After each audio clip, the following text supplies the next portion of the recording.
Yeah, that's right, Cynthia. We're here on University at Richmond. I was down at Jurassic Park on Breakfast Television this morning. We made our way up here during the parade. Such a joyous day here, ruined by what appears to be the actions of just a few people. You can see University Avenue. It's still closed here. We have police vehicles blocking northbound University at Richmond. Some street sweepers have just pulled up beside us, but to the south as well, University is still closed. Now, this was the scene by our live truck while the celebration was still going on at Nathan Phillips Square. Let's let that truck pass us there. This was the scene as people ran by our live truck in a state of panic. Some were crying, some were yelling, "Shooter, shooter, shooter." They weren't sure what was taking place. Quite a frightening scene for all of us, to say the least. Now, in the minutes afterwards, as I was speaking with more and more Raptors fans who were leaving Nathan Phillips Square, once they realized that they were not in any immediate danger, their opinions of things quickly turned to anger. People were angry that the actions of what appears to be just a few people put a bit of a stain on a day, a celebratory day, for more than what we're being told is about 2 million people. And here's the message that some had tonight. Toronto is like a city of love, city of community, city of camaraderie. Like, it's one love. It's one city with an entire world within it.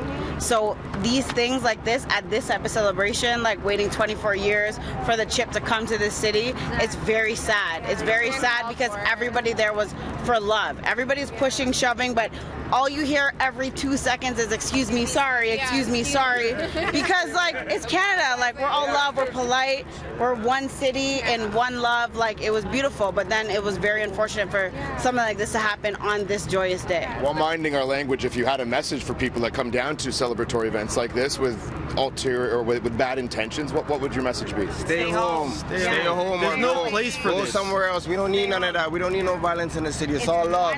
I'm a Toronto native. I'm telling you, it's all love, yo. Don't let no one fool you. We're not gonna let This doesn't represent us. This is not who we are. We're all good people, and we all love everybody around us. After the whole event, you should see how many heroes picked up bags, shoes, try to help people find their kids. Even everything that happened with KD, like we set up a charity, all this stuff. It's once like the very big brand in TO.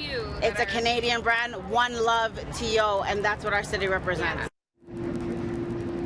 Yeah, a positive message on what is a day which should be a historic day for the city of Toronto for all of the right reasons. As I mentioned, I've been out in the streets since before 7 a.m. this morning, and people were waiting for hours even before I arrived, and even in the hot sun, even with the delays on the parade today, everyone remained positive. And what I'm going to choose to remember is the scenes of people packed here along University Avenue all the way down to the lakeshore, celebrating the Toronto Raptors, the 2019 champions. Truly an amazing scene here in our city today. Cynthia, for now, I'll send it back to you.